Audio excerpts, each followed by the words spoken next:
废旧电视机顶盒还有一个大用途，比如这个是诺普斯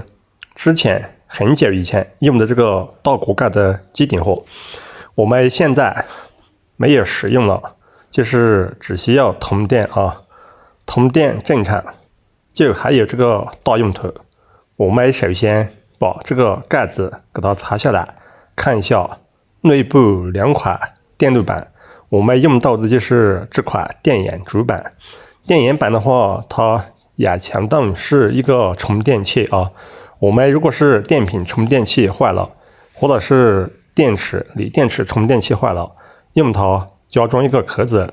正负及两个电夹子连起两根导线出来，就可以用来给电池充电。它有5伏、3.3伏、14伏、22伏等很多组输出电压，使用用途非常的大。